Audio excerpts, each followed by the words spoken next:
Buenas tardes. Bienvenidos al Centro Asturiano de Madrid. Es la casa regional española, no solo asturiana, sino de España, más antigua del mundo. ¿De cuántas casas esparcidas hay por el mundo, casas regionales? Una casa que va a cumplir 137 años, el día 2 de octubre. Una casa abierta, amante de la cultura, y donde todas las personas que tienen una inquietud por algo de saber tienen muy buena acogida en esta casa. Indudablemente el Centro Asturiano, al cabo del año, desarrolla muchísimas, más de 200 actividades aquí en el Salón Príncipe de Asturias, y la mayoría son puramente de cultura, sobre la cultura. Las hay lúdicas también, bueno, también es cultura, el baile, grupos de baile, la banda de gaitas, el teatro, pero mayormente, sobre todo, conferencias, presentaciones de libros. Y hoy tenemos la presentación de un libro que a mí el título me intriga. El libro tiene que ser muy interesante, no he tenido la suerte de leerlo, pero debe ser muy interesante. No me extraña que haya una pila de libros para vender, porque seguro que van a tener muy buena acogida. Quiero presentar, primero, disculpar a nuestro presidente que no ha podido venir, y naturalmente él lo siente, el presidente no está aquí, yo soy el presidente adjunto nada más. Y quiero citar a las personas que me acompañan en la mesa, y a la derecha tenemos al editor, don Vicente Zelaya. A mi derecha, justamente, está una poeta. Ayer hubo aquí una sesión de poesía, que los cuartos martes de cada mes aquí se desarrolla una buena actividad poética. Cuarto martes de cada mes. Digo cuarto martes, lo machaco y lo recalco, porque no todos los meses tienen 4 meses, 4 semanas. Hay semanas. Este mes concretamente tiene 5, lo que fue ayer. El cuarto martes de cada mes hay un buen acto poético aquí, coordinado por Soledad Martínez, una gran poeta y profesora, y estaremos encantados de contar con su presencia. En el lado opuesto tenemos al periodista don Juan Antonio Monroy.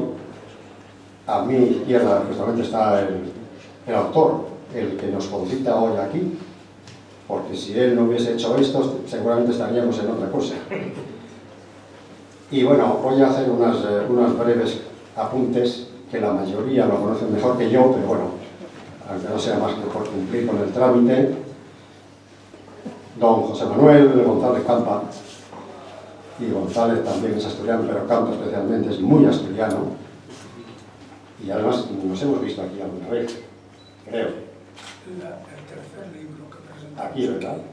Sí. Bueno, como lector descubrirá el sueño de la Sulamita, comentar el cantar de los cantares del rey Salomón, interpretado por él mismo, por don José Manuel González Campa. El sueño de la Sulamita es un estudio lingüístico literario y una singular interpretación de ese compromiso del cantar de los cantares. Es una obra única entre todos los comentarios publicados a dicho libro en los 2000 años de cristianismo. Este ya es más antiguo que el Centro Asturiano, Además de su original interpretación, que lo hace único, es profundísimo y necesariamente inspirador. El doctor José Manuel González Campa es un reconocido hombre de ciencia y de gran experiencia. Tanto como médico, como psiquiatra y como teólogo, sabe llegar hasta lo más profundo del ser humano.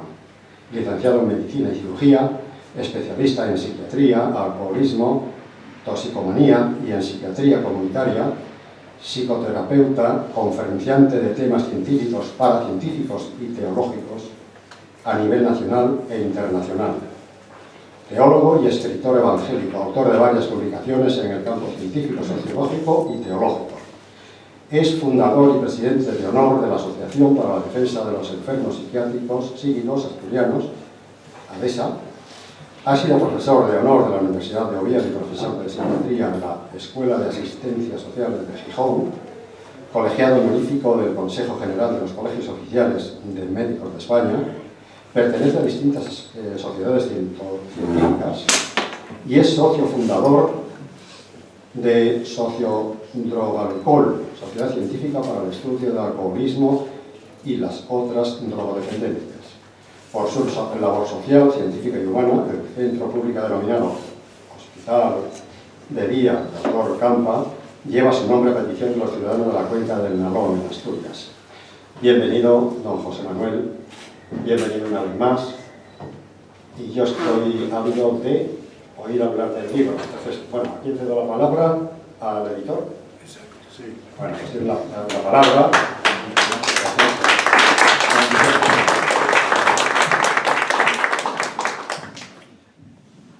Buenas tardes a todos. Agradecer muy sinceramente al Centro Asturiano la amabilidad de cedernos su casa, que así lo entendemos, y todos sabemos que no se cede fácilmente la casa de una familia a nadie porque sí. Gracias. Agradecer a todos ustedes su presencia aquí, porque casi seguro que todos tendrían alguna otra opción donde estar hoy y han decidido acompañar a José Manuel y a mí como editor, junto con las personas que nos acompañan en la mesa. Sabemos que los tiempos que vivimos son tiempos de mucha actividad, de muchas ofertas, y todos tenemos que decidir. No somos conscientes, pero la vida es una toma de decisiones continua, aunque no seamos conscientes. Agradecer a José Manuel que me preguntase un día: Vicente, ¿tú publicas libros o solo vendes libros? Y le dije que publicaba y vendía los que podía, que no es fácil. Nosotros, nuestra pequeña empresa, es una empresa de ámbito familiar de Zaragoza, donde vivimos. Empezamos el año 75, unos meses antes de que se muriese Franco. Pusimos la librería, alguien me dijo que se murió del disgusto, yo no me lo creo. Pusimos una librería que con el paso del tiempo enseguida me di cuenta de que una librería que no se especializase tenía poco futuro en la sociedad española que nos venía. Efectivamente, empecé a tantear qué es lo que yo podía hacer con dignidad y decidí especializarme en algo que hemos dado en llamar trabajo social multidisciplinar. A que no lo han oído ustedes nunca. Soy muy raro. Bueno, bienestar social, pero libros para profesionales que se dedican a eso: trabajadores sociales, psicólogos, sociólogos, pedagogos, animadores socioculturales, educadores sociales, etcétera, etcétera, etcétera. Y luego teníamos una pequeña sección de un rincón de ciencias bíblicas, judaica y afines, que el fallecido Juan Solé, que vivió muchos años en Zaragoza y de quien yo aprendí montones de cosas, sobre todo aprendí a vivir, me sugirió que le diéramos ese nombre a ese pequeño rincón. El tiempo ha ido pasando, la librería Certeza se especializó en trabajo social multidisciplinar y hemos estado viviendo durante muchos años dedicándonos a esto. Hace 21 años, paseando una tarde por Ribadavia, provincia de Orense, por la judería de Ribadavia, empecé a percibir una serie de cosas que antes no había percibido porque no había paseado con detenimiento. Esa noche, cuando llegamos a casa de mis suegros, estoy casado con una mujer de lujo y no lo niego, cuando llegamos a casa de mis suegros y cenamos y nos acostamos, me dormí y no sé cuánto tiempo después me desperté con una idea que me martilleaba en la cabeza. Y era que en Ribadavia se podía poner una tienda especializada en la cultura judía, en el barrio judío de Ribadavia, que por cierto vale la pena ir a verlo, dicho sea de paso. Esa noche ya no pude dormir, toda la noche pensando qué es lo que se podía hacer y diseñando un proyecto empresarial nuevo, o empresarial suena muy grande, un trabajo nuevo, un trabajo complementario de lo que estaba haciendo. Efectivamente, esa mañana cuando se levantaron la familia y me levanté yo, les comuniqué a mi esposa y a mis suegros lo que había pasado esa noche les dije lo que había y al día siguiente mi esposa y yo nos volvimos para Rivadavia, estábamos a 100 kilómetros, estuvimos viendo el lugar, esto era el mes de agosto, y en la Semana Santa del año siguiente abríamos la primera tienda de Separat. Separat, para quien no lo sepa, es España en hebreo, mejor dicho, la península ibérica. Abrimos una tienda que sabíamos que duraría poco tiempo, una tienda tan especializada en un pueblo, por más grande que fuera y atractivo turístico que pudiera tener, no tenía visos de posibilidad. Pero había otros planes como Toledo, Gerona, etcétera, etcétera. Eso fue en Semana Santa de 1998. En junio de 1999, aprovechando una visita que hice a Gerona, donde estaba la sede de la Red de Juderías de España, que es una asociación de ayuntamientos, me enteré de que el Ayuntamiento de Gerona iba a sacar en el Museo de Historia de los Judíos un local para poner una tienda. Me presenté toda la documentación en catalán, naturalmente, y lo ganamos. Era para 5 años, llevamos 19. En este transcurso de tiempo hemos abierto librería en Segovia, con el Ayuntamiento de Segovia, estuvimos 4 años y nos fuimos escopeteados, que dicen en mi pueblo.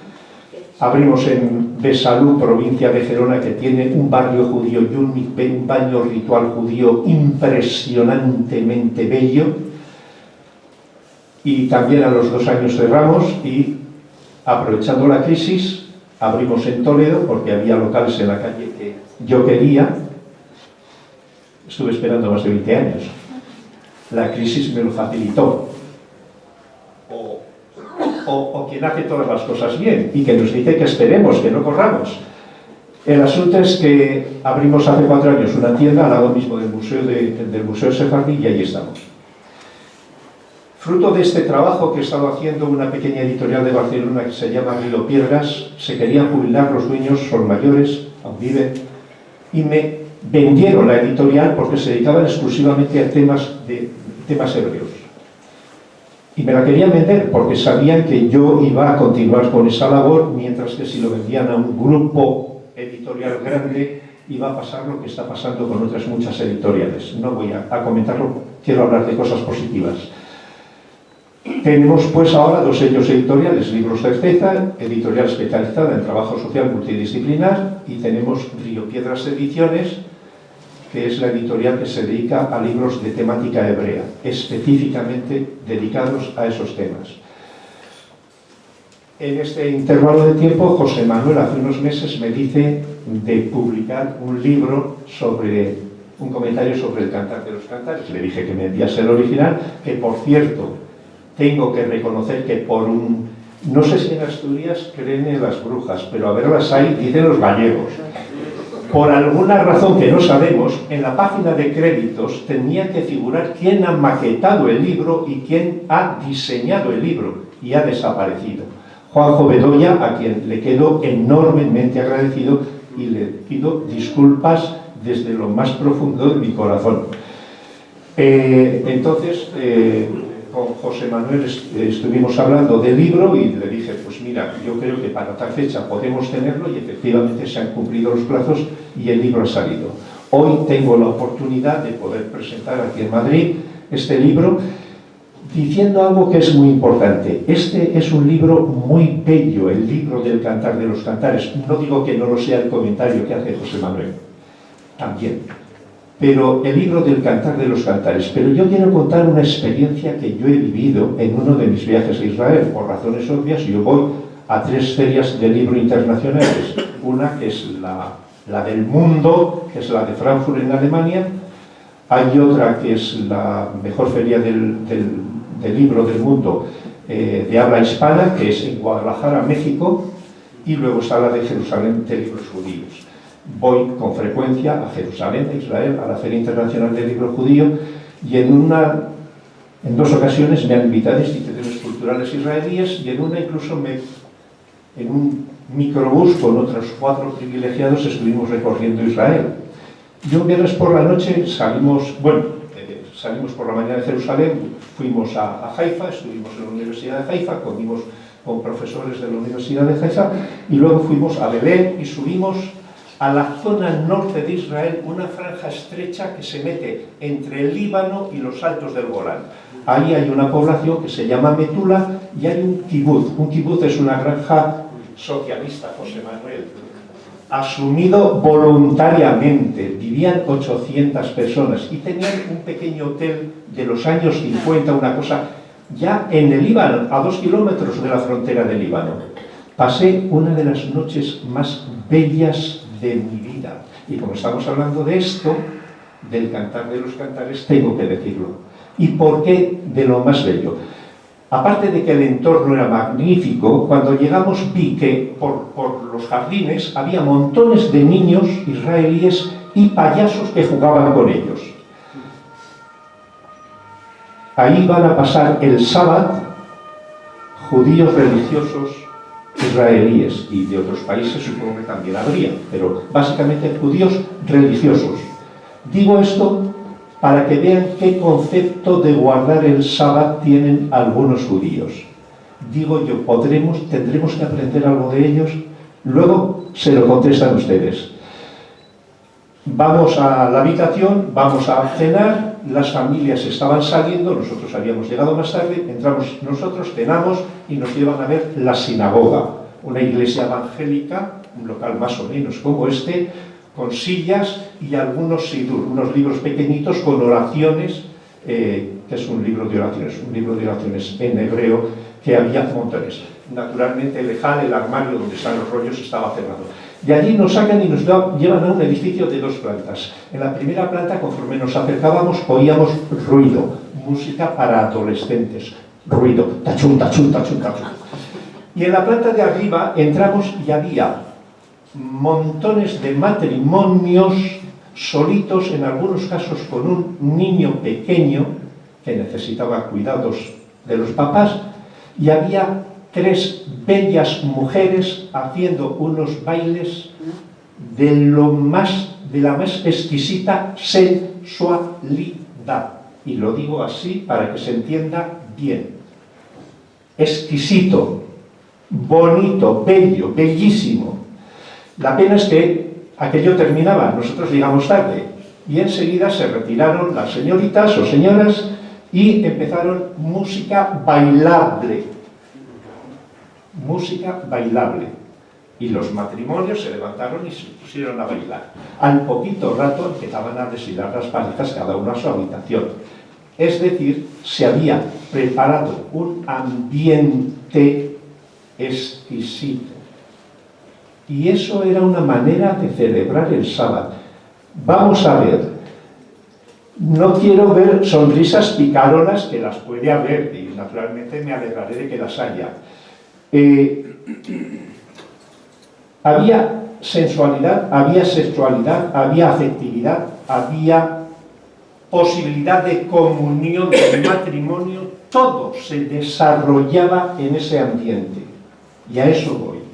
Todo armónicamente se desarrollaba en ese ambiente. Una amiga judía que venía en el grupo me dice: Vicente, cuando vio mi reacción, algo debía hacer, que me dijo: Vicente, ¿no sabes lo del Oneg Shabbat? Y digo: no sé qué me estás diciendo, pero me lo imagino. ¿Ustedes han oído alguna vez la expresión de sábado, sabadete, camisa limpia y Oneg Shabbat? Se dice en hebreo. Hay un libro que se titula Los judíos conversos y la Inquisición.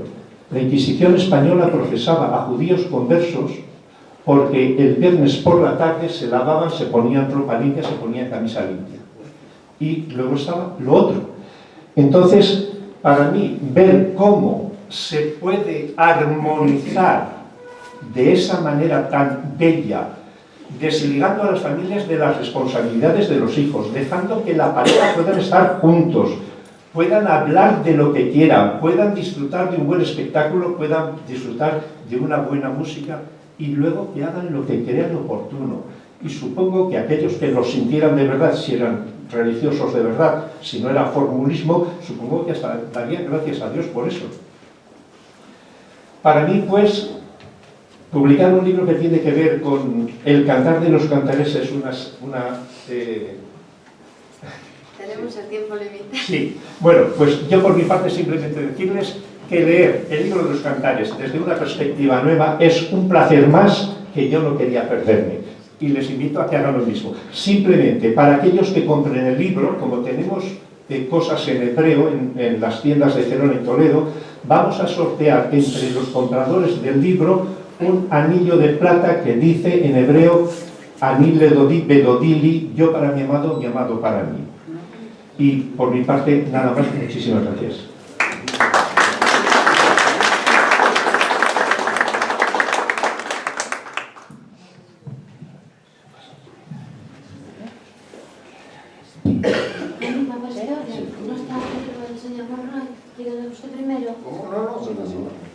Bueno, yo voy a intentar concretar un poquito. En primer lugar, buenas noches. Estoy encantada de estar aquí, de estar con todos ustedes. Bueno, me encanta cómo me presentó, poeta. Yo trabajo en medios de comunicación, pero evidentemente para una gallega que la llamen poeta, cuando Rosalía de Castro es como un icono para cualquier mujer que le guste la poesía gallega, pues es un placer. Así que muchísimas gracias por todo. A ver cómo resumo, porque aquí hay mucha gente mucho más importante que yo para hablar.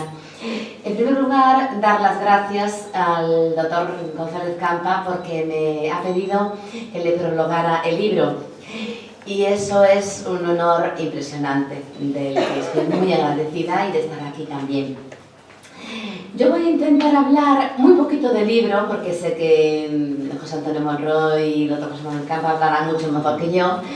Voy a hablar un poquito, muy poquito, y luego hablo el porqué de que quizá el doctor José Manuel González Campa me haya pedido el prólogo, porque nos conocimos, mejor no damos años, que luego la gente echa cuentas, pero cuando yo era una niña muy pequeña, en una cena en casa de mis padres. Entonces, voy a decir dos palabritas del libro nada más, y luego digo la historia de nuestra amistad y cariño. El libro, hay una frase que yo con ella empiezo el prólogo y la tomé del propio autor. Es una frase que me parece bellísima. Existen dos maneras de conocer a un hombre: leyendo sus libros o pasando por su corazón. Esta fue la primera frase que puse yo en el prólogo porque me parece súper bonita. En cuanto al libro, de verdad, no es por hacer propaganda, pero os animo a que lo compréis porque soy buena lectora, he leído muchos libros, muchos comentarios sobre el cantante de los cantares. Este es un libro especialmente bonito. ¿Qué puedo decir? Bueno, me encanta cómo está escrito, me encanta que el doctor Campa no es dogmático como mucha gente que escribe sobre este libro. Conjuga perfectamente las dos acepciones que hay de una manera bellísima. Me encanta el respeto que trata figuras entre el matrimonio con toda... Es un libro muy respetuoso, muy exquisito. Me encanta cómo conjuga su faceta teológica con su faceta de psiquiatra. El tema onírico me encanta. Bueno, de esto hablará muchísimo mejor ellos dos, ¿vale? ¿Y qué me quedo del libro? Como termino el prólogo, es un libro que después de que lo has disfrutado, leído y todo esto, te quedas llena en el alma, en el corazón, en el espíritu y en la razón. Entonces, sobre el libro va a haber más gente que hable que yo, ¿verdad? Antes de terminar con una poesía, porque sí es verdad que escribo poesía, deciros pues la historia de nuestra amistad. Yo soy de La Coruña, soy gallega, y mi padre vino aquí a Madrid a estudiar y se llevó a una madrileña. Entonces, yo no sé qué edad tendría, pero en la España protestante, donde yo crecí en aquellos tiempos, es curioso, ¿no? Porque hace poquito celebrábamos lo de la Reforma y cómo el Señor toca aquí, allí, allá. Y, por ejemplo, en la Reforma hubo mucha mujer de alta sociedad por donde se filtró mucho la reforma, o sea, entró, bueno, muchísimas cosas. Y en los tiempos que a mí me tocaron vivir de niña, la cola de Franco un poco, pues no era muy común que en el pueblo evangélico hubiera mucha gente de carrera y todo esto. Entonces había mucha comunión entre el pueblo que realmente, hombre, ya a aquellas alturas Franco muchas cosas no hacía, pero estaba ahí siempre Franco. Y mi madre, que vivió la guerra en Madrid, siempre nos decía, niñas, no cojáis pasquines de nada. Entonces yo le tenía como miedo a la política porque ella sabe lo que es vivir la guerra y la posguerra aquí en Madrid. Y cuando alguno de los nuestros, que esto es algo que el pueblo de Israel no hace mucho, salía médico o salía tal, nos alegrábamos todos muchísimo. Entonces, en aquel entonces mi papá era médico, ya está con el Señor, antes estaban los doctores Urrutia, yo creo que luego venía mi padre, y yo creo que en aquel momento no sé si había algún médico más en el pueblo evangélico, lo desconozco. Entonces, llega a La Coruña un muchacho, yo como era muy pequeñita, pues mi percepción, yo veía que era joven, pero tampoco tanto, ni yo lo veía más joven que mi padre, y venía para hablar con mi padre como persona más mayor, como médico creyente, y recuerdo que mi madre hizo una cena muy especial, con todo el cariño del mundo. Recuerdo que estaba la mesa súper decorada, le puso lo mejor que supo y que pudo. Y yo me acuerdo de aquel, pues sería un hombre de 20 y tantos años, pero a mí me parecía mayor, como decimos en Galicia, arrubiado, con gafas, y me quedó un recuerdo muy agradable como en la mente, no sé, yo como no soy psiquiatra, pero me quedó aquel flash de aquello. Luego lo conocería más tarde, cuando yo era adolescente. Él rompió todas las reglas del mundo. A Galicia se le invitaba mucho a unas reuniones especiales que había en muchos sitios de las iglesias evangélicas, y corría un rumor entre los adolescentes, un poquito el secreto a voces: Campa es socialista. Y Franco todavía vivía, entonces eso se decía muy bajito. Entonces el doctor Campa rompió todas las reglas. En la capilla de Castiñeiras, Ribeira, era un púlpito donde iba, pues eso, el mundo buzón, un montón de gente. Vamos, a que nadie se le ocurriera quitar la corbata o ir sin velo, ¿no? Y llega el doctor Campa y aparece con unas camisetas preciosas de color burdeos. Entonces todo esto le daba mucho brillo a la cosa, ¿no? Y los que éramos adolescentes nos encantaba escucharle, la verdad. Siempre fuimos amigos, siempre seguimos la amistad, pero cuando de verdad, esto me emociona, porque cuando de verdad llegué a conocer su corazón, fue cuando se me encargó un protestante digital escribir un artículo sobre su obra, sobre todo, él es una persona socialista de verdad y de corazón y amante de ayudar a todo el mundo, ¿no? Entonces yo le dije, mira José Manuel, mándame por favor algo para elaborar el artículo, pero el que me mandó un archivo de hojas y hojas y hojas y hojas. Pero cuando conocí su historia, realmente lloré, porque él es hijo de un socialista convencido, al que se acusó de cosas que no eran, escapado por los montes de Asturias, de Mieres, y cuenta cosas escalofriantes de un niño de 8 años, cosas tremendas, que yo de la ciudad y que no viví la guerra, pues no me enteraba de nada. Vi un niño que sufría, pude con todo lo que él me contó comprender mucho más de su persona y procuro desde entonces, desde hace mucho realmente, cuando veo a alguien, mirarle a los ojos y saber qué hay detrás. Porque la historia de don José Manuel González Campa es preciosa. Un hombre que actúa según su pensamiento, es fiel a sí mismo, fiel a su Dios. Algo que me encanta de cómo se define él: soy un cristiano sin apellidos, esto me encanta. Y cuando escribían el artículo yo dije, no me lo van a publicar porque yo tengo que escribir hojas y hojas y hojas. Pero realmente, cuando luego vi esta frase, que a un hombre se le conoce leyendo sus libros o pasando por su corazón, me emocioné, porque me acordé de aquella cena. Yo era una niñita, cuando mi madre me peinó con un lazo de aquellos que se ponían aquí, y bueno, me ha pedido el prólogo y estoy súper contenta, la verdad. Así que muchísimas gracias al doctor Campa. El libro es buenísimo, buenísimo, inédito, tiene una exquisitez preciosa y no voy a decir más porque seguro que José Antonio Monroy va a hablar, Juan Antonio va a hablar muchísimo. Pero sí, quisiera terminar con una poesía. Me encantan las dos poesías que ha puesto aquí al principio, una de Bécquer preciosa y luego una muy conocida del gran Antonio Machado, que seguramente no, todos la conocéis, pero bueno, como me has presentado como poeta y trabajo en medios de comunicación, pues os la voy a dejar. Se la dedico al doctor Campa, con mucho cariño y para todos vosotros, y sobre todo por encima al Dios al que sirvo. Anoche cuando dormía soñé, bendita ilusión, que una fontana fluía dentro de mi corazón. Di, ¿por qué hacer que escondida agua vienes hasta mí, manantial de nueva vida en donde nunca bebí?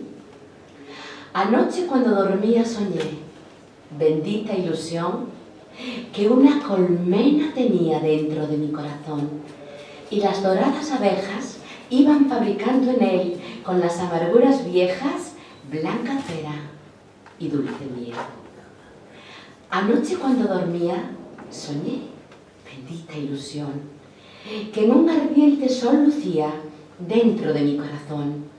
Era ardiente porque daba colores de rojo hogar y era sol porque alumbraba y porque hacía llorar. Anoche cuando dormía soñé, bendita ilusión, que era Dios lo que tenía dentro de mi corazón. Muchas gracias.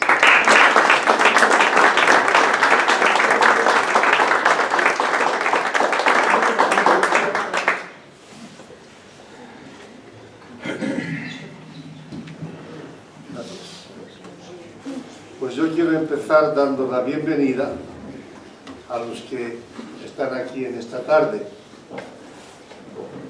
Hace muchos años que conozco a José Manuel y a Susana, hijos del doctor Campa. Susana pasó una temporada con nosotros en Madrid y siempre la recordamos con mucho cariño.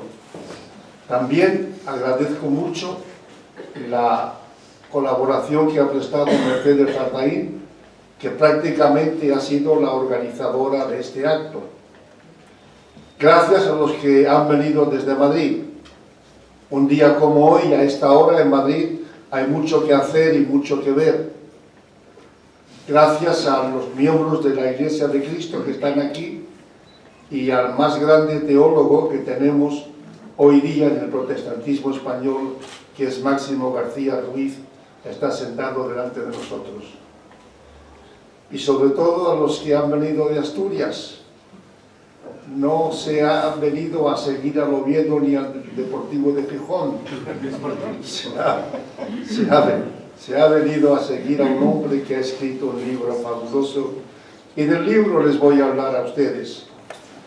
En mi biblioteca personal tengo ahora mismo 5.000 libros, entre ellos 43 comentarios al Cantar de los Cantares, desde algunas referencias de autores primitivos como Orígenes, siglo II y III, San Agustín, siglo IV y V, a los eruditos contemporáneos, Marvin Pope, norteamericano, Jorge Burroughs, inglés, Matthew Henry, norteamericano, desde Fray Luis de León, siglo XVI, a la muy documentada obra del jesuita Javier Maruri en 1955, todos se han ocupado del Cantar de los Cantares. Pues bien, antes de escribir este comentario para hoy, he hojeado los 43 libros que tengo sobre el Cantar de los Cantares. Y amigas y amigos, puedo afirmar que la obra que tengo ante mí y que ustedes conocen del prestigioso psiquiatra asturiano es una obra superior. Superior con mucho. Superior en mucho, en conocimiento de la vida y de la literatura de Salomón, en la erudición científica, en la profundidad bíblica y filosófica, en los suspiros de amor que Campa arranca de los corazones de los dos principales protagonistas del cantar. Tenía escrito su currículum, su biografía, pero el hombre que ha abierto esta reunión ya la ha explicado, luego yo la olvido. El título que Campa ha puesto a su libro lo ha tomado de Cantares, capítulo 6 y versículo 13. Vuélvete, vuélvete, oh Sulamita, vuélvete, vuélvete y te miraremos. El prestigioso escritor argentino Arturo Capdevila dice en la 7ª edición de su libro La Sulamita, editorial Losada de Buenos Aires, que esta pastora de Sulem no es Rebeca, ni Raquel, ni Ruth, ni en nada que se le asemeja. Luego, dejando correr su imaginación de escritor, poeta y dramaturgo, añade: la Sulamita no es más que amor, dulzura de amor, tormento de amor, silencio de amor. Duerme desnuda en un lecho de lirios y su esposo, un esposo magnífico, entona su alabanza con tal arrebato que todo lo dice y lo canta. Para el doctor Campa, dado que Salomón tuvo relaciones con muchísimas mujeres, no resulta fácil identificar a la Sulamita. Existen, dice, varias interpretaciones en torno a esta figura.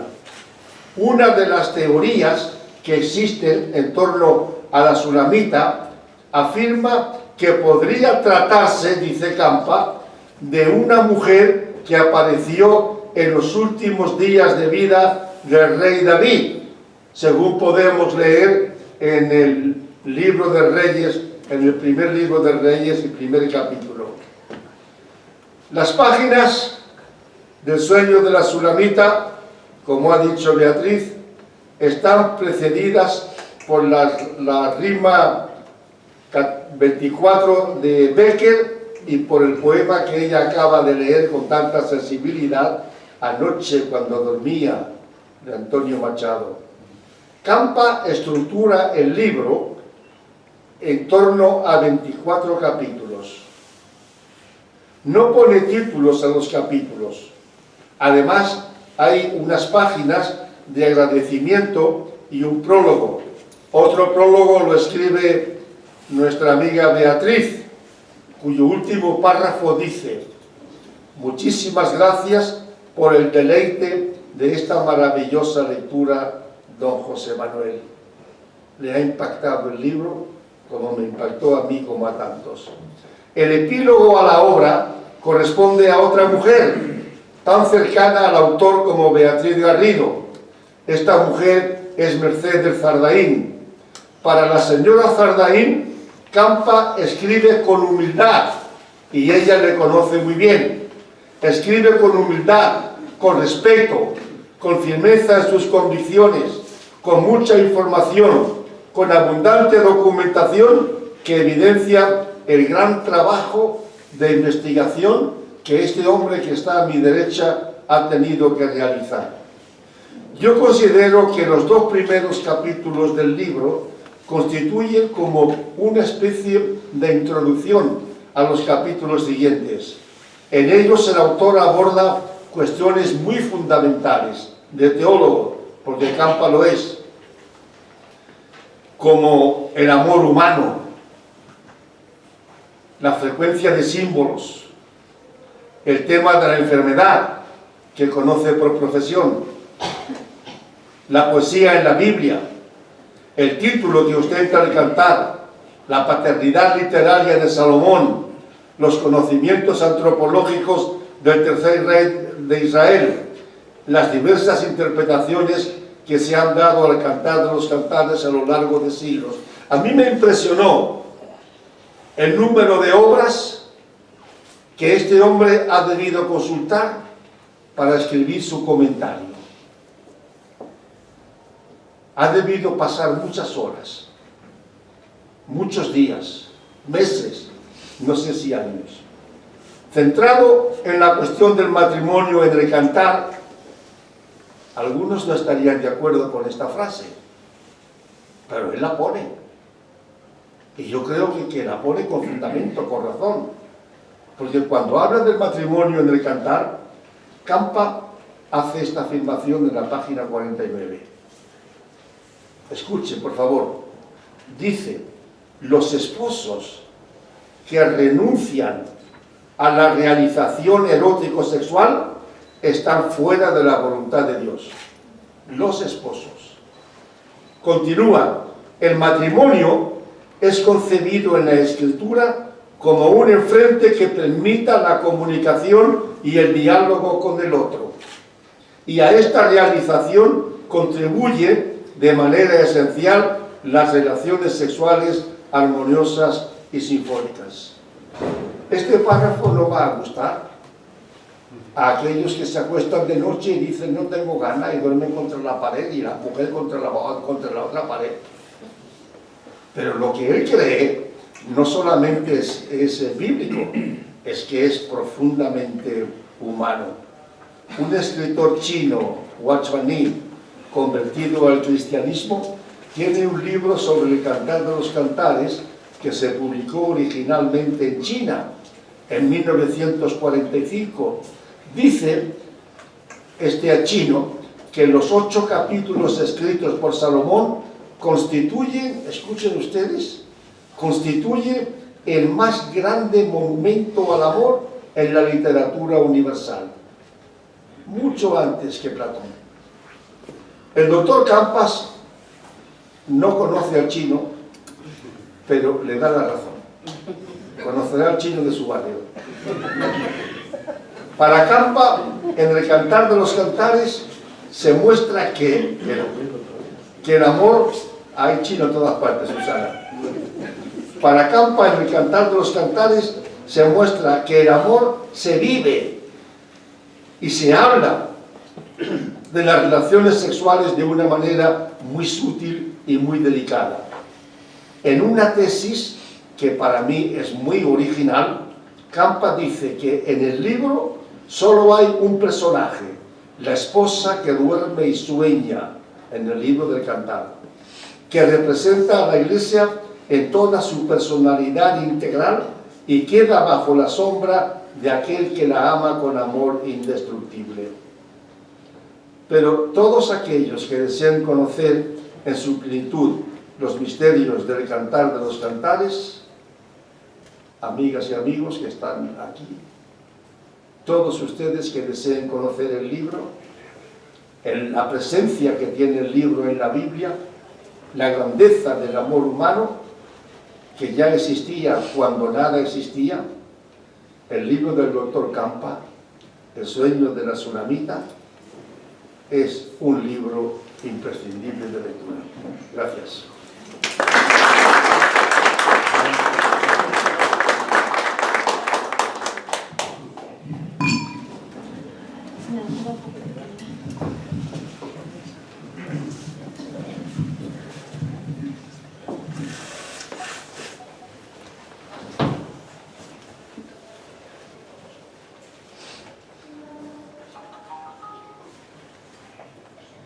Bien, buenas tardes a todos. Espero que me puedan oír bien. Normalmente utilizo estos artefactos porque yo no hablo muy alto y entonces solo me oirían los que están más cerca. De esta manera, si funciona bien el sistema, pues lo podrán oír todos. Bueno, en primer lugar, dar las gracias al Centro Asturiano, porque todos los asturianos nos sentimos orgullosos de los centros asturianos en cualquier parte de la tierra, que son muchas donde los hay. Y esto de una manera particular porque es el tercer libro mío que se presenta en este centro asturiano. El primero ya pasó mucho tiempo, el segundo no tanto, y el tercero pues es El sueño de la Sulamita. Y gracias a todos los que están aquí en esta tarde-noche, por su presencia, por lo que supone de apoyo, digamos, moral, fraternal, incluso más íntimo, con personas que me han sorprendido y que yo no esperaba encontrarlas aquí, pero eso de alguna manera, yo que soy una persona bastante emocional y que me emociono con mucha frecuencia, pues algunas de las personas que han aparecido esta tarde, pues un poco casi han desbordado las emociones de mi corazón. Y no hace falta que yo diga quiénes son, porque ellas lo saben bien. Se han dicho muchas cosas. Gracias a todos los que han dicho, empezando por el editor Vicente Zalaya, que habló de cosas interesantes en cuanto a su trabajo, pues ha tenido un detalle que es de agradecer. Es que dice que El Cantar de los Cantares es un libro muy bello, pero que también el libro que yo he escrito tiene su belleza. Entonces, al menos por eso, pues tengo que darle las gracias. Bien, los sentimientos de Beatriz Garrido, como ella misma dijo, nos llevan muy lejos en el tiempo. Yo la conocí cuando era una niña muy pequeñita y luego después he tenido oportunidad de verla crecer a través de los años, cuando yo iba mucho a Galicia, muchas veces en el año, y tuve una amistad con su padre que también era muy gratificante para mí. Mi padre era médico con prestigio en medicina interna en toda Galicia y más allá de Galicia. Y el tiempo fue pasando hasta que, por circunstancias que no deben de ocupar el tiempo de este momento, pues hemos tenido cada vez una relación más estrecha, una comunicación que no se adquiere en 2 días ni en 4, y como algunos pensarían, ella ha hecho relación a cómo se emitía una crítica de mi persona cuando tenía intervenciones en conferencias en medios cristiano-evangélicos, y si no abiertamente, de una manera solapada, nos lo ha dicho, dice, Campa es socialista.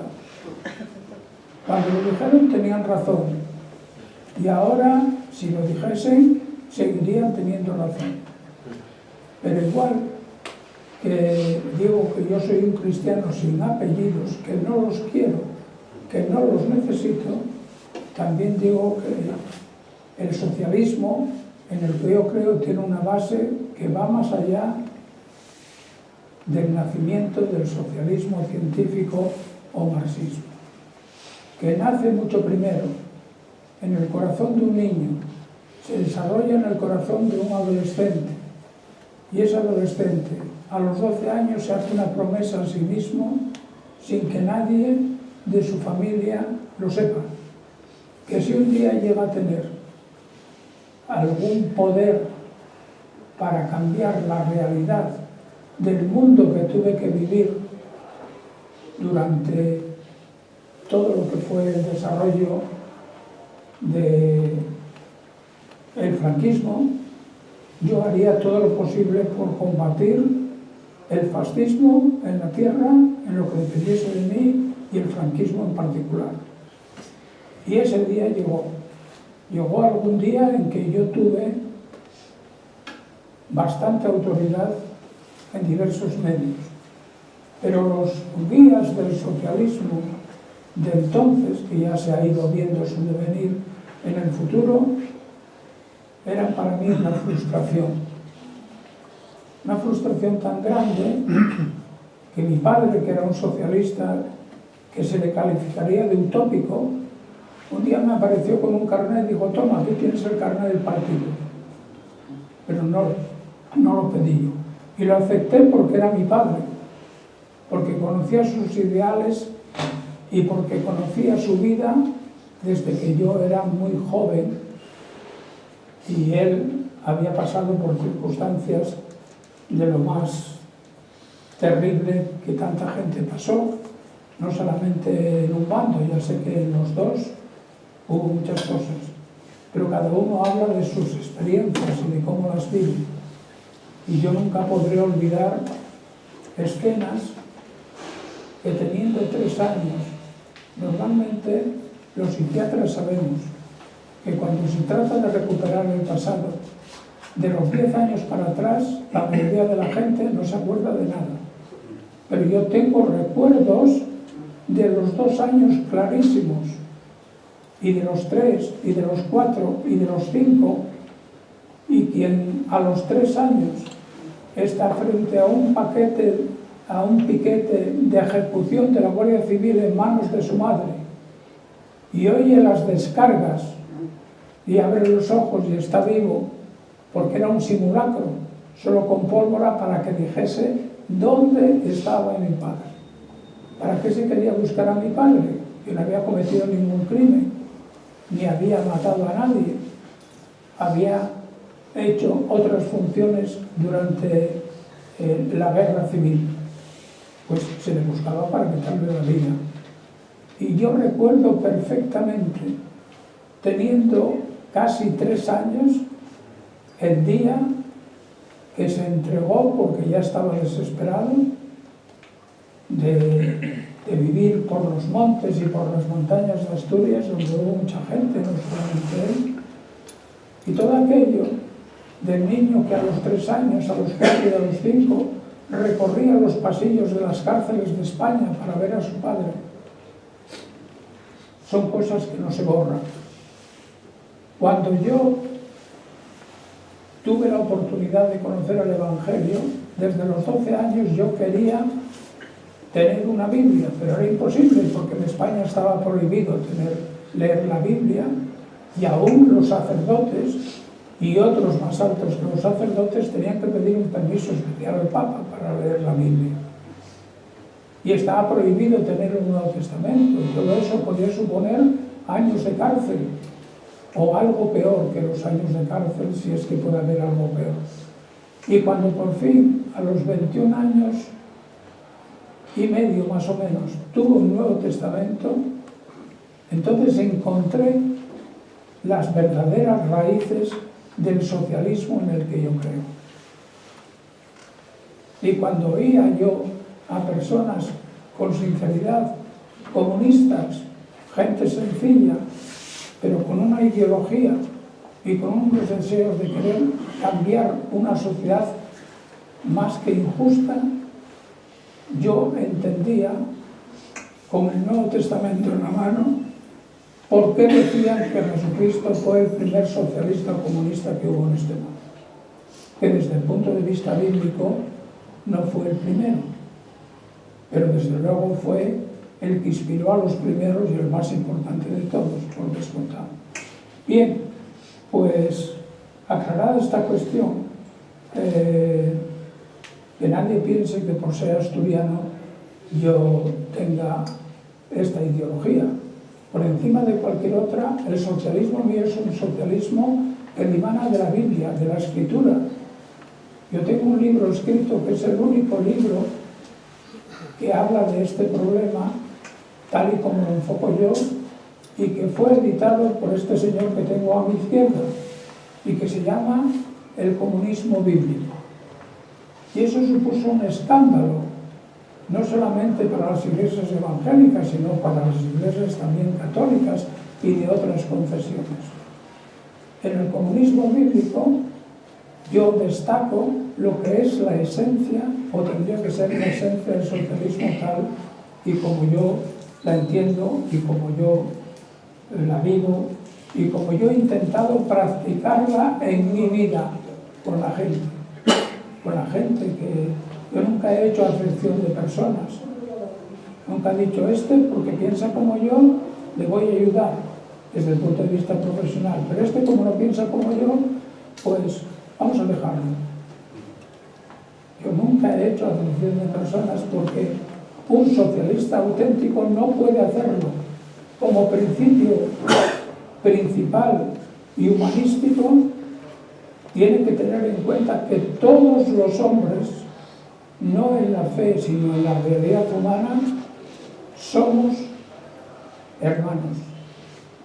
Y que tuve la suerte de tener algún maestro, en el poco tiempo que yo pude ir a la escuela, en aquella época cuando yo podía ir a la escuela pública, había que tener 6 años, teníamos un maestro que nos enseñaba no a odiar a las personas, sino a amarlas, a considerarlas, a respetarlas, a que no hubiese peleas entre los niños en los recreos, a que tuviesen un código ético importante para ir por la vida, a que respetasen a sus padres, a las personas mayores, a sus congéneres. Bueno, todo eso fue formando mi personalidad a través del tiempo. ¿Por qué escribir un comentario sobre el Cantar de los Cantares? Respetando la frase de mi querido hermano, el señor Monroy, que da una cita que él considera que el título El sueño de la Sulamita está basado en la cita que él da y tiene una relación con la cita que él da. Estoy de acuerdo, pero voy a decir una cosa que ustedes pueden juzgarlo si quieren como narcisismo puro. El título del sueño de la Sulamita me lo sugirió una persona cuando yo hablé de que iba a empezar a escribir un comentario del Cantar de los Cantares. Esa persona me dijo: el título sería, según mi criterio, El sueño de la Sulamita. Esa persona se llama Susana González Sancho, que está aquí y que ha venido conmigo desde Asturias. Y a ella se le debe fundamentalmente esto y la gran labor que hizo para que esta obra, como el conjunto de personas que se han mencionado, llegase a ser una realidad. Bueno, voy a comentar lo más breve posible que pueda para que no se alargue el tiempo más allá de lo que habíamos calculado. Algunas cuestiones en cuanto al contenido de este libro. O sea, yo en este libro sostengo una tesis que la voy a seguir sosteniendo, y lo digo con humildad, porque yo soy muy crítico conmigo mismo, o dicho en términos psiquiátricos, soy muy neurótico. Y el primero me critico es a mí mismo.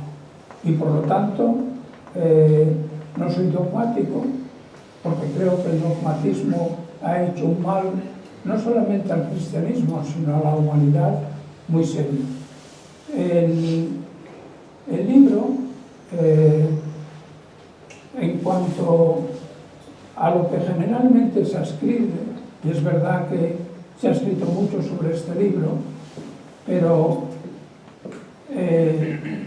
es un libro que pertenece a lo que durante un tiempo y hasta el día de hoy es la Biblia judía.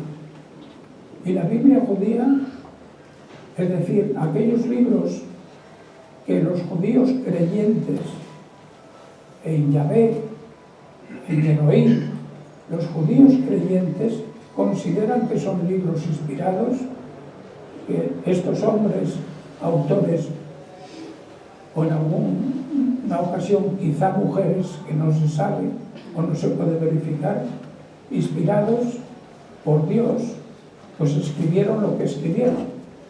Y para el pueblo de Israel y para los teólogos, rabinos de los israelitas, el libro de Cantar de los Cantares habla de la relación de Israel, que estaría representado por la Sulamita, por la esposa en el libro de Cantares, de la relación de Israel con Dios.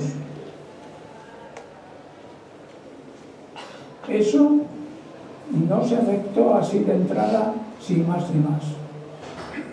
Costó trabajo para que al final se pusiesen de acuerdo, y dentro de esos 67 libros, que no son todos los libros que traen algunas Biblias de traducción católica, no me estoy metiendo con nadie, solo menciono que hay Biblias que en el Antiguo Testamento incluyen una serie de obras que no están consideradas como canónicas ni como inspiradas por Dios, aunque tengan lecciones morales o espirituales de otro tipo. La Iglesia, que vino después, pero que históricamente nació del judaísmo, y eso no tenemos que olvidarlo, como no hay que olvidar que cuando se habla de cristianismo, pues da la impresión de que se está hablando de que Jesucristo pues estaba en Roma o estaba en cualquier nación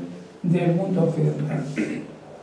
Y se olvida que el fundador del cristianismo, históricamente Jesús de Nazaret, como hombre, el fundador del cristianismo es un oriental, y siempre fue un oriental.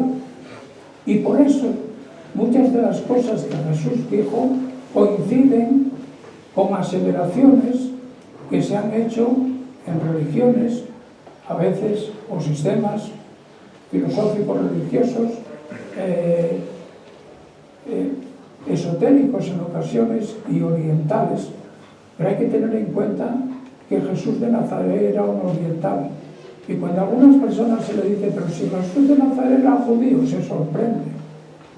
Y cuando a algunas personas muy seguidoras de vírgenes se dice, pero si la Virgen María, usted sabe que era judía 100%, y se sorprenden más. Que hay una ignorancia muy grande en el siglo XXI, y parece increíble que todavía se mantenga este oscurantismo y esta ignorancia. Para la Iglesia, la esposa representa la relación de la Iglesia con Dios. Pero hay algo más que eso. Para algunos, y ahora diré después quién, la esposa representa la relación del alma con Dios. Hay un hombre excepcional en la historia del cristianismo que murió vilmente, asesinado, ultrajado hasta el máximo por los nazis, y que era un alemán que se llamaba Dietrich Bonhoeffer. Este alemán, que incluso fue pastor de una iglesia en España, en Barcelona, de una iglesia reformada, de la denominación luterana, en la que él militaba, pero que iba mucho más allá de Lutero y de Calvino y de otras personas, ¿no?, que aparecen como reformadores. Bonhoeffer, hablando de la relación del alma con Dios, decía, Dios está ahí, en el alma y mucho más allá de ella. Dios está ahí, en el alma y mucho más allá de ella. Los seres humanos transitamos por esta vida, vamos definiendo nuestra vida pensando que Dios puede ser un personaje lejano, puede ser alguien que no existe, y perdemos algo que tenía muy claro nada menos que San Juan de la Cruz, que fue uno de los que más profundizó en el estudio de Cantar de los Cantares. Y San Juan de la Cruz decía, más o menos literalmente, es conveniente que aprendamos a andar por dentro de nosotros mismos. Es conveniente que empecemos a andar por dentro de nosotros mismos, porque si empezamos a andar por dentro de nosotros mismos, intentamos profundizar en lo que es el fondo de nuestro ser, a donde nadie tiene capacidad para llegar, aunque sea la persona más sabia desde el punto de vista psicológico, desde el punto de vista psiquiátrico, desde el punto de vista psicoterapéutico, llega un momento que se hace la exclamación que hizo Jeremías en su día, en el capítulo 9, el capítulo 17 y el verso 9, que más o menos dice: el corazón del hombre es perverso y es maligno. Y hace una pregunta: ¿quién lo conocerá? Y eso lo hace uno de los profetas más inspirados y de los hombres más profundos que encontramos en la revelación de la literatura bíblica. Y la respuesta es: solo Dios puede llegar al fondo de ese conocimiento. Bueno, se ha puesto en cuestión quién es decir, si todos los libros del Antiguo Testamento están de alguna manera representados y admitidos por la revelación novotestamentaria. Y se ha dudado mucho de que el libro de Cantar de los Cantares tenga que ver con Jesucristo. Y yo les voy a leer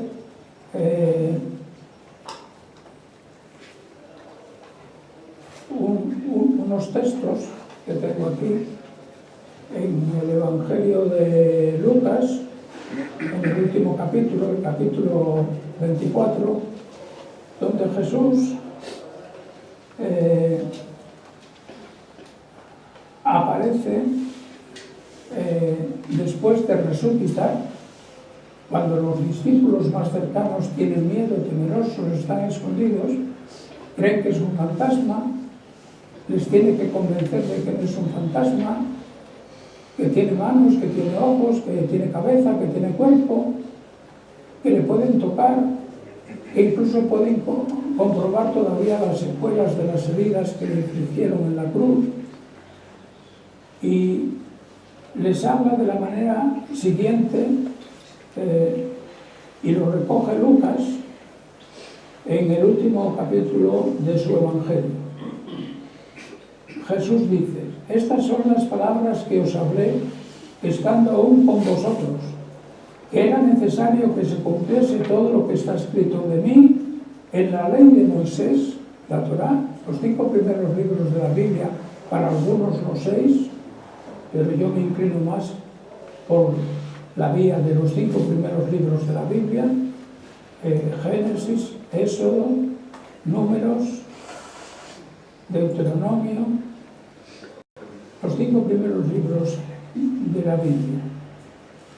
Era necesario que se cumpliese todo lo que está escrito de mí en la ley de Moisés, en los profetas, que siempre incluían los libros históricos y proféticos, y en los salmos, que no se refiere aquí ni se puede defender desde un punto de vista teológicamente que aquí los salmos se refieran. La gente habla de los salmos de David. Los salmos son de David. Hay muchos salmos de David, pero hay otros salmos que no son de David. También Salomón escribió salmos. Y Salomón, con una inteligencia extraordinaria, creo que en esta tierra, aparte de Jesús de Nazaret, es probable que Salomón fuese la persona de más capacidad y de más sabiduría que este mundo conoció, a pesar de sus errores en algunos aspectos. Bien, pues los Salmos hace referencia a una división de las escrituras de los judíos, que son los libros poéticos o agiógrafos.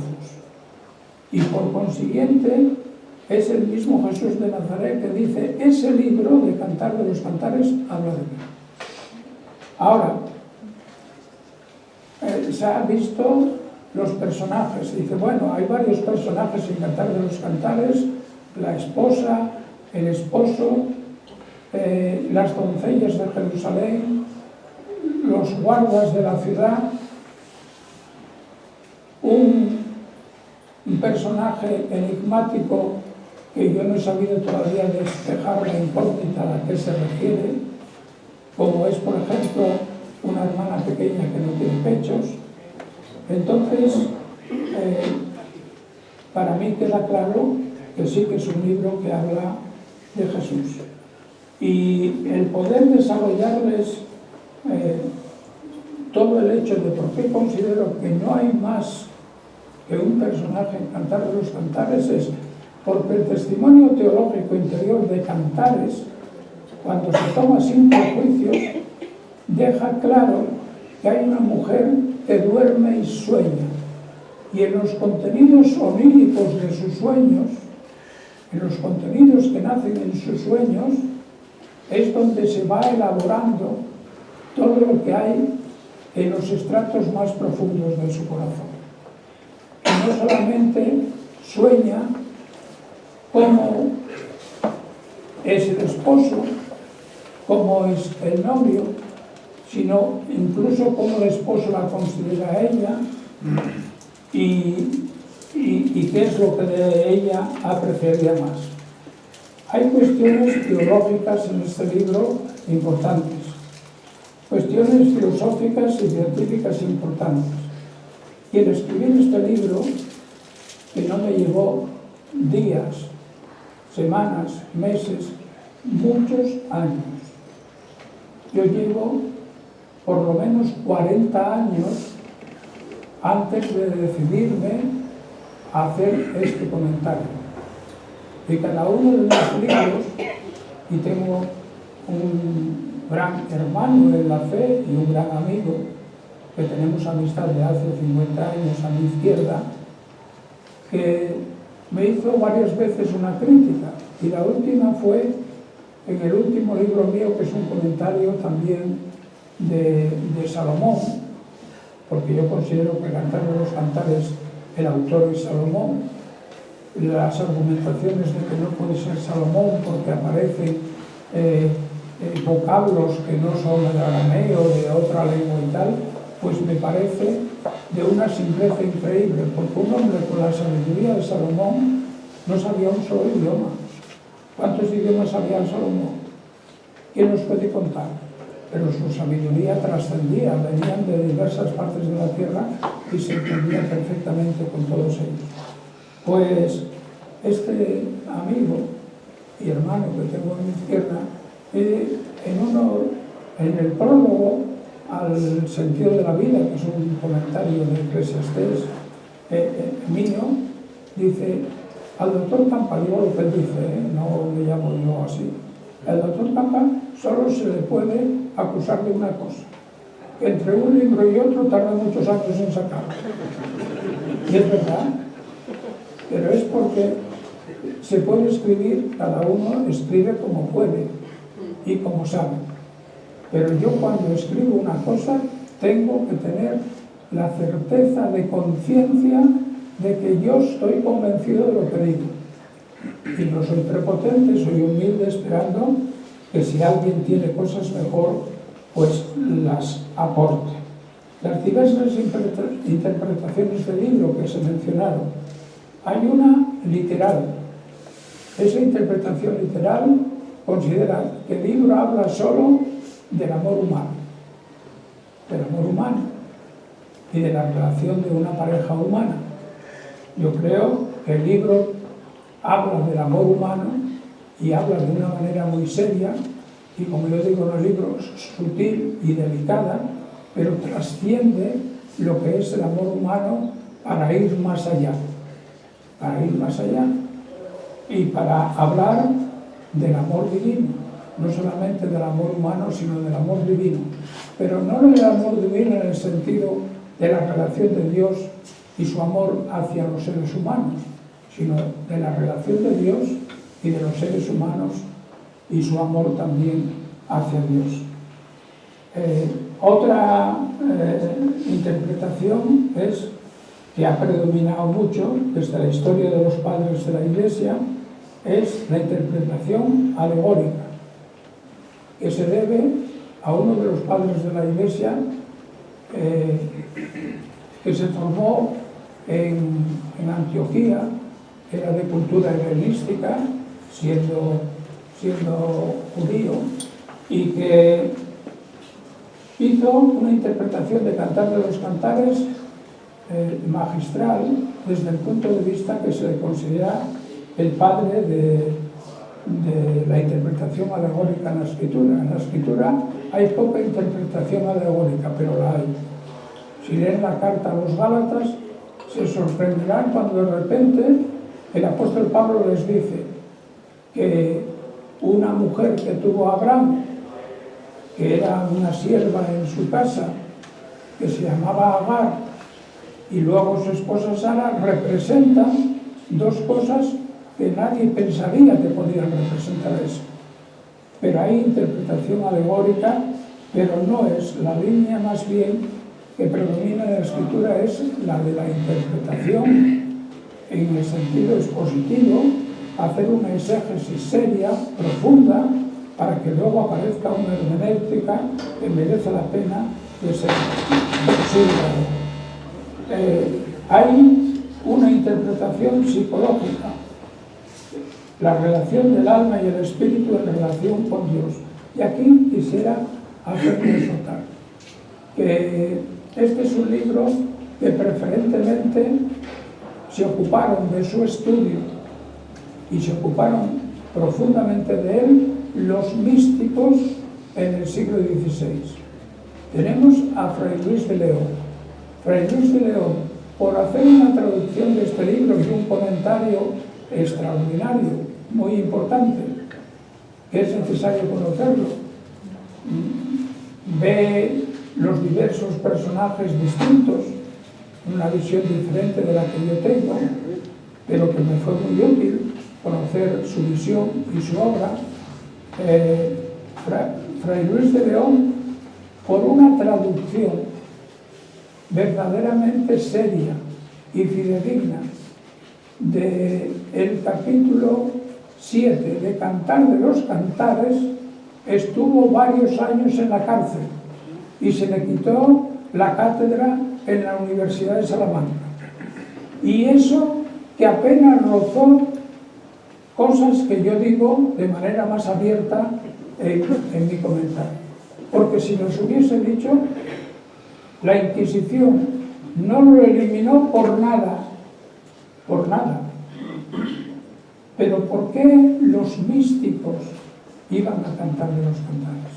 Esto es una pregunta que yo quiero dejar en el aire para los que estudian más y para los que estudian menos, y sobre todo para los que profundizan en el estudio de la Escritura. ¿Por qué los místicos, Fray Luis de León, españoles, Teresa de Jesús, San Juan de la Cruz, que para Fray Luis de León era el hombre más erudito y profundo en la interpretación de la Escritura? Esa era su consideración y hay que tomarla con mucho respeto. Místicos alemanes, místicos también mexicanos. ¿Por qué los místicos se fijaron en este libro? ¿Y por qué les enamoraba y les encantaba este libro? ¿Y por qué transformó este libro sus vidas?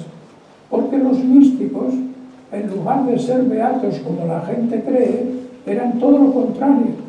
Los místicos eran auténticos revolucionarios en el análisis de la palabra, en la interpretación de la palabra y en ayuda a personas necesitadas de diversos ámbitos, jugándose la vida, porque la Inquisición persiguió a Fray Luis de León, persiguió a Teresa de Jesús, persiguió a todos los místicos españoles en España y a otros místicos fuera de España. Yo tengo una respuesta de por qué los místicos, una respuesta que sería una interpretación psicológica, que ustedes podrían pensar que puede ser una deformación profesional mía por el hecho de ser psiquiatra, una respuesta por qué los místicos buscaban este libro. Pero no se la voy a decir. Si quieren saber cuál es la respuesta, tendrán que comprar el libro. Como si quieren saber cuál es la razón por la que yo digo que solo hay un personaje que sueña y duerme, y que en el caso de la Iglesia, y ya termino, en el caso de la Iglesia, si la esposa representase a la Iglesia y el esposo representase a Cristo, la Iglesia sería una comunidad, como yo vengo denominando desde hace muchos años, como escándalo de muchos, que Dios, y ustedes pueden pensar lo que quieran, porque yo no me voy a ofender, por muy mal que puedan pensar de mí, Dios es una persona colectiva. 3 personas distintas y un solo Dios verdadero no está en la Escritura por ninguna parte. Para 3 manifestaciones de Dios, como Padre, como Hijo y como Espíritu Santo, sí están aquí. Pero es muy diferente 3 manifestaciones de Dios, cómo Dios se puede manifestar, hablar, empezar a hacer una dicotomía, una especie de disección quirúrgica y empezar a separar personas. Eso no es lo que la Biblia enseña, ni desde el versículo primero del primer capítulo de Génesis hasta el último de Apocalipsis. Y para eso hay que estudiar las cosas en profundidad. Bien, en este libro se habla, en el caso de que la esposa representase a la Iglesia, de la actividad inconsciente de la Iglesia. Y la actividad inconsciente de la Iglesia es un pilar para mí fundamental, porque las personas creyentes, regeneradas por el Espíritu de Dios, nunca se pueden perder, pase lo que pase en su vida, porque la salvación no depende del que quiere ni del que corre, sino de Dios, que tiene misericordia. Dice en Romanos 8, ¿qué nos apartará del amor de Dios? Y empieza a decir allí espada, sacrificio. Nadie nos puede apartar del amor de Dios, pero no es por nosotros. ¿Quién nos apartará del amor de Dios, del amor que Dios nos tiene? No tanto del amor que nosotros tenemos a Dios, que el amor que nosotros tenemos a Dios tiene muchos fallos. Bueno, pues la actividad inconsciente de la Iglesia es una de las razones por qué la Iglesia permanece a pesar de todas sus contradicciones. Y cuando estoy hablando de Iglesia, no estoy hablando del cuerpo místico de Cristo. Fíjense lo que estoy diciendo. No estoy hablando del cuerpo místico de Cristo. Estoy hablando de lo que yo creo que está clarísimo en lugares como la carta a los Efesios, del cuerpo orgánico de Cristo, no del cuerpo místico de Cristo. No vamos a tener un cuerpo místico en la resurrección. Vamos a tener un soma neumático, un cuerpo trascendido por el Espíritu, pero un cuerpo, y la palabra soma es importante en este sentido. Bien, pues hay simbolismos del amor, el vino como simbolismo del amor, la enfermedad, la bandera, el sello, la muerte, el fuego y la carroza. Y solamente, para terminar, les leo una reflexión última que yo tengo por aquí. No perder la oportunidad de conocer una obra tan universal es el libro de poesía que inauguró la poesía bucólica o pastoril en la historia de la literatura mundial. Y ya desde muy antiguo, estamos hablando de miles de años. Es la obra suprema desde el punto de vista, claro, nosotros la leemos en castellano y no nos parece que tiene mucha poesía, porque resulta que en el hebreo no se rima como en castellano los versos. En el hebreo es distinto y por lo tanto no se parece nada a lo que nosotros consideramos ni siquiera poesía libre. No perder la oportunidad de conocer una obra tan universal en un país donde se rinde todavía en el día de hoy alabanzas a la muerte y a la guerra. Lo de viva la muerte y soy novio de la muerte es trágico que todavía en el siglo XXI estemos en estas circunstancias. No es lo que el libro cuesta, porque en realidad yo no gano con los libros que he escrito, nunca he ganado nada y con este tampoco gano absolutamente nada. Yo escribo para aquellos que intenten pasar de la superficialidad de las cosas, hundirse más en la profundidad del tema, y si el libro de Cantar de los Cantares se asuma así, llegará al corazón de cada persona y transformará, como transforma el corazón de los místicos que eran menos místicos de lo que la gente considera. Pues muchas gracias por su atención.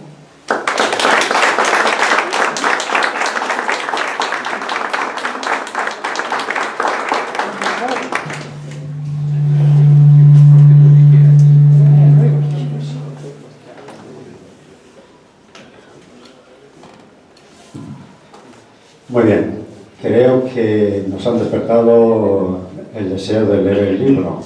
El autor, como es muy lógico, sabe lo que quiere y para eso empezó eligiendo a 3 personas, creo que ideales, para que nos despierte ese afán por leerlo.